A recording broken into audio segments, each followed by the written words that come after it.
भगवत गीता का प्रथमा अध्याय अर्जुन विषाद योग। अर्जुन का विषाद योग क्या है? अर्जुन क्यों युद्ध नहीं करना चाहते थे? भगवान श्री कृष्ण ने अर्जुन को क्या शिक्षा दी? भगवत गीता का पृष्ठभूमि क्या है? भगवत गीता में इन सब के विषय में विस्तार से वर्णन है। सर्वप्रथम समझते हैं महाभारत युद्ध की पृष्ठभूमि। महाराज शांतनु कुरुवंश के एक प्रसिद्ध, प्रभावशाली, महापराक्रमी और धार्मिक सम्राट थे। इनकी पत्नी गंगा देवी के गर्भ से 8वें वसु के अंश से भीष्म का जन्म हुआ था, किंतु बालक के जन्म के अनंतर किसी विशेष कारण से वे अंतर्हित हो गए। महाराज शांतनु ने किसी समय आंखेट करते हुए निषादों के राजा दासराज के घर एक अपूर्व रूपवती राजकन्या को देखा। वस्तुतः वह राजकन्या उपरिचर वसु के वीर्य द्वारा एक मछली के पेट से पैदा हुई थी। निषाद राज बेटी की भांति उसका पालन पोषण करते थे। महाराज ने निषाद राज से अपनी शादी के लिए उस राजकन्या को मांगा, किंतु निषाद राज ने विवाह के लिए एक प्रतिबंध रखा, वह यह कि सत्यवती कुमार ही राजा होगा। महाराज ने इसे स्वीकार नहीं किया और वे राजधानी लौट आए। यह बात किसी प्रकार युवराज भीष्म के कानों में पड़ी।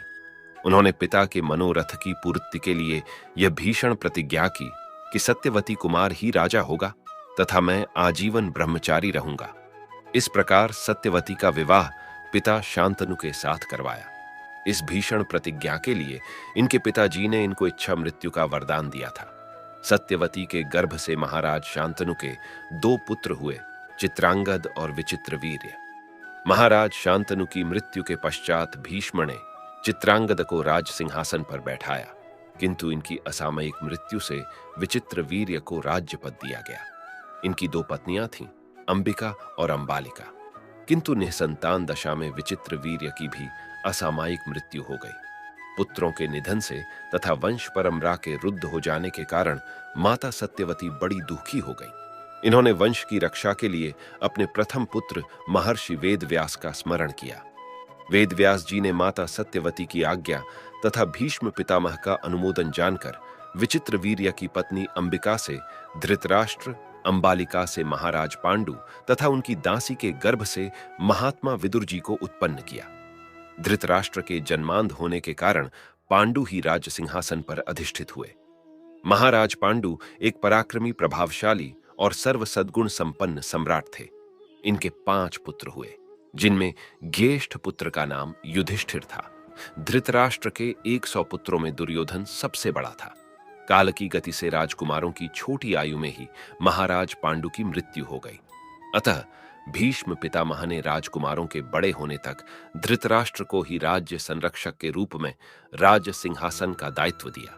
जब 5 पांडव और धृतराष्ट्र के दुर्योधन आदि पुत्र युवावस्था को प्राप्त हुए, तब राजगद्दी का प्रश्न उठा। महाराज धृतराष्ट्र अपने पुत्रों के प्रतिपक्षपाती थे। वे छलबल से दुर्योधन को ही राज्य पद पर अभिषिक्त करना चाहते थे, किंतु भीष्म पितामह जैसे परम धार्मिक, पूज्य व्यक्तियों तथा प्रजाओं के दबाव के कारण ऐसा नहीं कर सके। दुर्योधन कलि के अंश से पैदा हुआ था। वह बड़ा ही दुष्ट, दुराचारी और अधार्मिक व्यक्ति था। वह नाना प्रकार के षड्यंत्रों के द्वारा पांडवों को मारकर निष्कंटक राज सिंहासन चाहता था। महाराज धृतराष्ट्र भी मन ही मन उसके बुरे कृत्यों का अनुमोदन करते थे। महर्षि व्यास, भीष्म पितामह, गुरु द्रोणाचार्य, महात्मा विदुर आदि पुनः अनुरोध करने पर भी धृतराष्ट्र ने पांडवों को उनका प्राप्य आधा राज्य नहीं दिया। उन्होंने बाह्य रूप से युवराज युधिष्ठिर को आधे राज्य के राजा के रूप में अभिषेक कर नवनिर्मित वारणावत नगर में भेज दिया। दुर्योधन उस नए राजभवन को जलाकर पांडवों को मार डालना चाहता था। धृतराष्ट्र का भी इसमें अनुमोदन था, किंतु भगवत इच्छा से पांडव लोग किसी प्रकार बच निकले। इसके कुछ समय के बाद द्रौपदी से पांडवों का विवाह हुआ। पांडव अभी जीवित हैं, यह पता लगने पर दुर्योधन ने पिता से परामर्श कर पांडवों को पुनः हस्तिनापुर में बुलवाया। इधर भीष्म पितामह आदि गुरुजन के आदेश एवं प्रजा के अनुरोध से 5 पांडवों को खांडवप्रस्थ अथवा इंद्रप्रस्थ नाम स्थान का राजत्व सौंप दिया। पांडवों ने वहां श्री कृष्ण की सहायता से मैदानव द्वारा एक अद्भुत सुंदर नगरी और राजभवन का निर्माण करवाया। कुछ ही दिनों में पांडवों ने भारतवर्ष के बड़े बड़े राजाओं को जीतकर एक महाराजसूय यज्ञ का अनुष्ठान किया। महाराज धृतराष्ट्र एवं दुर्योधन आदि पांडवों के राजसूय यज्ञ को देख सुनकर ईर्ष्या से जल उठे। उन्होंने पुनः षड्यंत्र कर कपटतापूर्वक द्यूत क्रीड़ा में पांडवों का राज्य ले लिया तथा उन्हें 12 वर्ष के लिए वनवास और 1 वर्ष के अज्ञातवास के लिए बाध्य किया। किंतु वह समय पूरा होने पर भी पांडवों को उनका राज्य नहीं लौटाया गया। औरों की तो बात ही क्या, श्री कृष्ण भी पांडवों का दूत बनकर हस्तिनापुर में गए, किंतु दुर्योधन अपनी हठ पर अड़ा रहा। उसने 5 गांव की तो बात ही क्या, बिना युद्ध के सुई की नोक भर भी जमीन देना स्वीकार नहीं किया। धर्म की प्रतिष्ठा, साधुओं की रक्षा तथा दुष्टों के निग्रह के लिए भगवान श्री कृष्ण का आविर्भाव हुआ था। प्रथम अध्याय आरंभ होता है धृतराष्ट्र उवाच से। धर्म क्षेत्रे कुरुक्षेत्रे संवेता युयुत्सवा मामकाः पांडवाश्चैव किम कुर्वत संजय। धृतराष्ट्र ने कहा, हे संजय, धर्म भूमि स्वरूप कुरुक्षेत्र में मेरे पुत्रों तथा पांडुपुत्रों ने युद्ध की इच्छा से एकत्रित होने के पश्चात क्या किया। धृतराष्ट्र संजय से पूछते हैं कि युद्धाभिलाषी मेरे पुत्रों ने तथा पांडवों ने कुरुक्षेत्र नामक युद्ध भूमि में एकत्रित होकर क्या किया। यहां एक प्रश्न उठता है कि धृतराष्ट्र ने अपने पुत्रों को एवं पांडवों को युद्ध के लिए ही एकत्रित बताया, अतः वे तो युद्ध ही करेंगे, परंतु क्या किया, इसके द्वारा जो प्रश्न कर रहे हैं इसका क्या अभिप्राय है। इसके उत्तर के लिए ही धृतराष्ट्र धर्म क्षेत्र शब्द का उल्लेख कर रहे हैं। श्रुति में ऐसा कहा गया है कि कुरुक्षेत्रम देवयज्ञम, अर्थात कुरुक्षेत्र देवताओं की यज्ञस्थली है, अतः यह क्षेत्र धर्म प्रवृत्तक क्षेत्र के रूप में प्रसिद्ध है। अतएव इसके संग के प्रभाव से दुर्योधनादि अधार्मिक व्यक्तियों का भी क्रोध दूर हो सकता है तथा वे धर्म में प्रवृत्त हो सकते हैं। पांडव तो धार्मिक हैं ही, अतः विवेक उत्पन्न होने पर बंधु हिंसा को अनुचित जानकर दोनों ही संधि के लिए सहमत हो सकते हैं। बाह्य रूप से धृतराष्ट्र ऐसा प्रदर्शित कर रहे हैं कि संधि होने से वे खुश ही होंगे, परंतु आंतरिक रूप से उन्हें महादुख हो रहा है। यदि संधि हुई तो पहले की भांति ही मेरे पुत्रों के लिए यह राज्य सकंटक बना रहेगा। धृतराष्ट्र सोच रहे हैं कि मेरे पक्ष से युद्ध करने वाले भीष्म द्रोणादि योद्धा तो अर्जुन के लिए भी अजेय हैं, अतः हमारी विजय तो सुनिश्चित है, इसलिए युद्ध करना ही श्रेयस्कर है। परंतु उनका यह आंतरिक भाव दूसरों के लिए बोधगम्य नहीं है। यहां धर्म क्षेत्र शब्द के क्षेत्र पद के द्वारा सरस्वती देवी एक विशेष अर्थ को भी सूचित कर रही है। धर्म अर्थात धर्म के अवतार सपरिकर युधिष्ठिरादि धान के पौधों के समान है। उन लोगों के पालनकर्ता भगवान श्री कृष्ण कृषक के समान हैं। कृष्ण के द्वारा पांडवों को दी जाने वाली विविध प्रकार की सहायताएं जल सिंचन तथा मेड़ बंधन के समान हैं, एवं दुर्योधनादि कौरवगण धान के खेत में उत्पन्न श्यामा घास की भांति हैं। धान के खेत से श्यामा घास के उन्मूलन के समान ही दुर्योधनादि कौरवों का भी इस धर्म क्षेत्र से उन्मूलन किया जाएगा। कुरुक्षेत्र को युद्ध के लिए चयन क्यों किया गया? कुरुक्षेत्र व्यास जी ने युद्ध स्थल कुरुक्षेत्र को धर्म क्षेत्र कहा है, इसका एक गूढ़ तात्पर्य है। कुरुराज के नाम पर इस क्षेत्र का नाम कुरुक्षेत्र हुआ। महाभारत शल्य पर्व के अनुसार महाराज कुरु किसी समय इस क्षेत्र को हल से जोत रहे थे। उस समय देवराज इंद्र ने उपस्थित होकर उनसे पूछा, तुम किस लिए ऐसा कर रहे हो? कुरुराज ने उत्तर दिया, जो लोग इस क्षेत्र में देहत्याग करें उन्हें स्वर्गलोक की प्राप्ति हो। ऐसा सुनकर देवराज ने उनका उपहास किया एवं स्वर्गलोक लौट गए। राजा पुनः बड़े उत्साह से हल चलाने लगे। इंद्र पुनः पुनः उनके समीप आकर उनका उपहास करते और चले जाते। अंततः अन्य देवताओं के परामर्श से देवराज ने प्रसन्न होकर कुरुराज को यह वर दिया, जो भी इस क्षेत्र में देह त्याग करेंगे अथवा युद्ध में मारे जाएंगे उन्हें अवश्य ही स्वर्ग की प्राप्ति होगी। इसीलिए युद्ध के लिए इस धर्म क्षेत्र का चयन किया गया। जावालोपनिषद में भी कुरुक्षेत्र को देवताओं की यज्ञस्थली तथा प्राणिमात्र के लिए यज्ञ का स्थान बतलाया गया है। यहां यज्ञ करने से स्वर्गलोक एवं ब्रह्मलोक की प्राप्ति होती है। सतपथ ब्राह्मण में भी कुरुक्षेत्रम देवयजन्मास तस्मादाहु कुरुक्षेत्रम देवयजनम कहा गया है। धर्म क्षेत्र में धर्म और क्षेत्र ये 2 पद हैं। यहां क्षेत्र पद से खेत का बोध होता है। जिस प्रकार कृषक धान के खेत में जल सिंचन के द्वारा धान की खेती करता है, किंतु धान के पौधों के साथ साथ एक प्रकार की घास भी उगाती है। इस घास को श्यामा घास कहते हैं। ये घास देखने में ठीक धान के पौधों के समान होती है।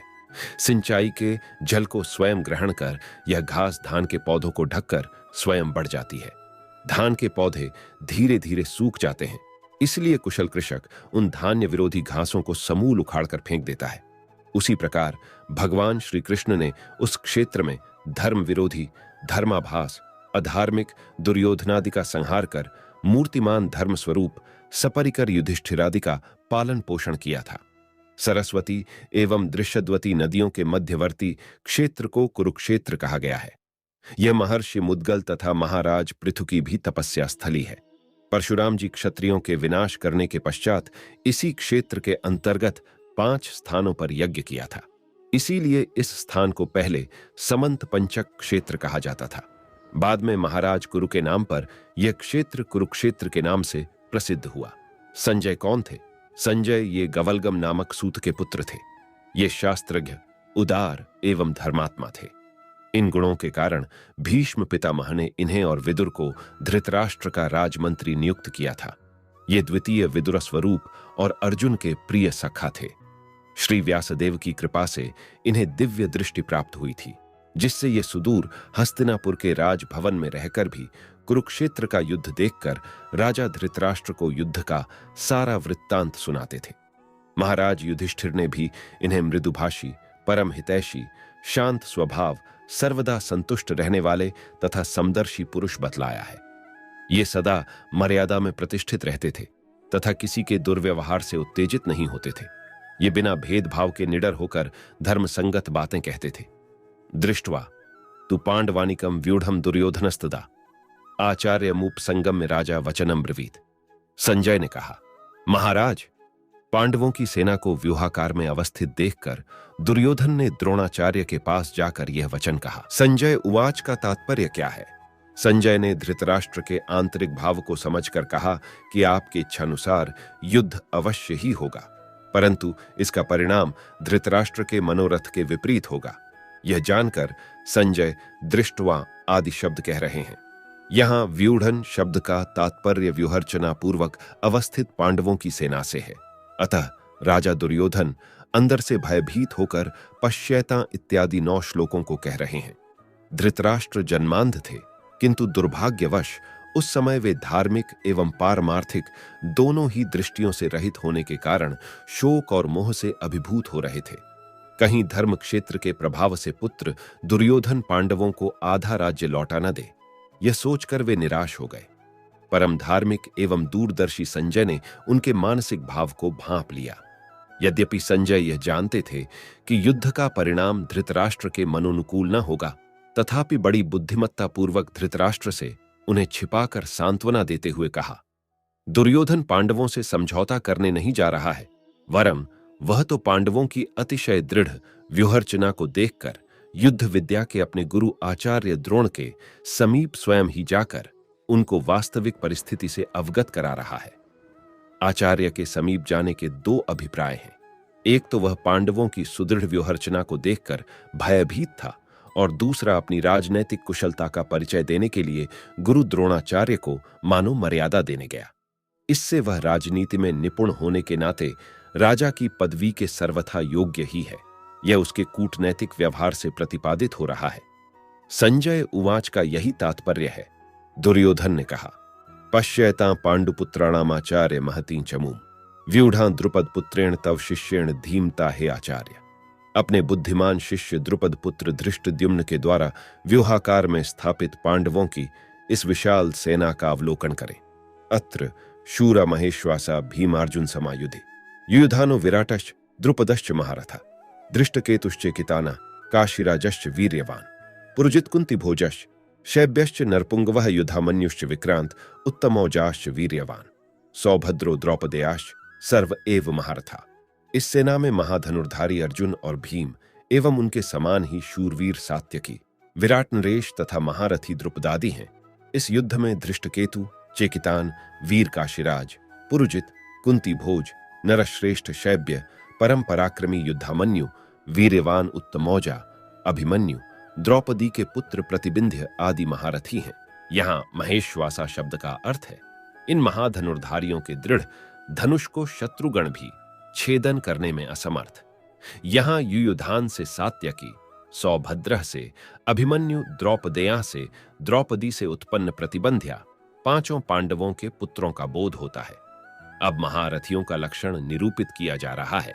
धनुर्विदों में जो शस्त्र अस्त्रादि में निपुण होते हैं तथा जो अकेले ही 10,000 धनुर्धारियों के साथ युद्ध करते हैं, उन्हें महारथी कहा जाता है। जो अकेले ही असंख्य योद्धाओं के साथ युद्ध करते हैं, वे अतिरथी कहलाते हैं। एक व्यक्ति के साथ युद्ध करने वाले योद्धा कहलाते हैं तथा इससे भी कम के साथ युद्ध करने वाले अर्धरथी कहलाते हैं। वृत्ति युयुद्धान वीर सात्यकी का ही अन्य नाम युयुद्धान है। ये कृष्ण के परम प्रिय सेवक, परम पराक्रमी और यादव सेना के प्रधान सेनापतियों में से एक अतिरथी थे। इन्होंने अर्जुन से सरहस्य अस्त्र शस्त्र की शिक्षा ग्रहण की थी। महाभारत युद्ध में इन्होंने पांडवों के पक्ष से युद्ध किया था। विराट ये मत्स्य देश के धार्मिक राजा थे। पांडवों ने इन्हीं की छत्रछाया में 1 वर्ष का अज्ञातवास किया था। इनकी कन्या का नाम उत्तरा था, जिसका विवाह अर्जुन के प्रसिद्ध पुत्र अभिमन्यु से हुआ था। ये महाभारत के संग्राम में अपने पुत्र उत्तर, श्वेत और शंख के साथ निहत हुए। द्रुपद ये पांचाल देश के राजा पृषत के पुत्र थे। महाराज पृष्ठ और महर्षि भरद्वाज में मित्रता होने के कारण द्रुपद और द्रोणाचार्य में भी कुमारावस्था में मित्रता थी। द्रुपद के राजा बनने के पश्चात द्रोणाचार्य ने उनके निकट अर्थ की याचना की, किंतु द्रुपद ने द्रोणाचार्य का सम्मान नहीं किया। द्रोणाचार्य उस अपमान को नहीं भूल सके। अर्जुन की अस्त्र शिक्षा समा होने पर इन्होंने गुरु दक्षिणा के रूप में द्रुपद को पकड़कर अपने चरणों में सौंपने को कहा। अर्जुन ने इनके आदेश का पालन किया। द्रोणाचार्य ने द्रुपद के आधे राज्य को लेकर इन्हें मुक्त कर दिया। इन्होंने इस अपमान का बदला लेने के लिए यज्ञ किया, जिसमें यज्ञ वेदी से द्रौपदी और धृष्टद्युम्न का आविर्भाव हुआ। चेकितान ये वृष्णिवंशीय यादव थे। ये बड़े शूरवीर और महारथी योद्धा थे। ये पांडव सेना के सेनापतियों में से एक थे, जो महाभारत संग्राम में दुर्योधन के हाथों निहत हुए। काशीराज ये काशी के राजा थे, जो कि दीर्घजिह्व नामक दानव के अंश से उत्पन्न हुए थे। ये बड़े शूरवीर और पराक्रमी थे तथा इन्होंने पांडवों के पक्ष से युद्ध किया था। पुरुजित और कुंती भोज ये दोनों पांडवों की माता कुंती के भाई थे, अतः ये पांडवों के मामा हुए। महाभारत युद्ध में द्रोणाचार्य के हाथों इनका वध हुआ था। शैब्य ये महाराज युधिष्ठिर के श्वशुर थे। इनकी देविका नामक पुत्री का विवाह युधिष्ठिर के साथ हुआ था। ये मनुष्यों में श्रेष्ठ, बलिष्ठ और वीर योद्धा थे, अतः इन्हें नरपुंगव कहा गया है। युद्धामन्यु और उत्तमौजा ये दोनों सगे भाई पांचाल देशीय राजकुमार थे। ये बड़े पराक्रमी और शक्तिशाली थे। महाभारत युद्ध के अंत में ये अश्वत्थामा के हाथों निहत हुए। सौभद्र भगवान श्री कृष्ण की बहन सुभद्रा का विवाह अर्जुन से हुआ था। सुभद्रा के गर्भ से वीर अभिमन्यु का जन्म हुआ था, अतः इन्हें सौभद्र भी कहा जाता है। इन्होंने अपने पिता श्री अर्जुन और बलराम जी से अस्त्र शस्त्र की शिक्षा ग्रहण की थी। ये अत्यंत असाधारण शूरवीर और महारथी थे। महाभारत युद्ध के समय इनकी आयु 16 वर्ष की थी। अर्जुन की अनुपस्थिति में द्रोणाचार्य द्वारा रचित चक्रव्यूह में द्रोण, कृपाचार्य, कर्णादि 7 महारथियों ने सम्मिलित रूप से अन्यायपूर्वक अकेला अभिमन्यु का वध किया था। द्रौपदेय 5 पांडवों द्वारा द्रौपदी के गर्भ से उत्पन्न प्रतिबिंध्य, सुतसोम, श्रुतकर्मा, शतानीक और श्रुतसेन को द्रौपदेय कहा गया है। इनके पिता क्रमशः युधिष्ठिर, भीम, अर्जुन, नकुल और सहदेव थे। महाभारत युद्ध के अंतिम समय में अश्वत्थामा ने अपने मित्र दुर्योधन को प्रसन्न करने के लिए रात्रिकाल में निद्रामग्न इन राजकुमारों का वध कर दिया था। दुर्योधन ने जिन जिन योद्धाओं के नामों का उल्लेख किया है, उनके अतिरिक्त भी पांडवों की सेना में बहुत सारे महारथी थे, जिनके लिए दुर्योधन ने सर्वे पद का प्रयोग किया है। अस्माकंतु विशिष्टा ये तान्निबोध द्विजोत्तम नायका मम सैन्यस्य संज्ञार्थन तान ब्रवीमिते। हे द्विज श्रेष्ठ, आपकी सूचना के लिए मैं अपनी सेना के उन सेना नायकों का नाम उल्लेख कर रहा हूं, जो कि सैन्य संचालन में विशेष रूप से कुशल हैं।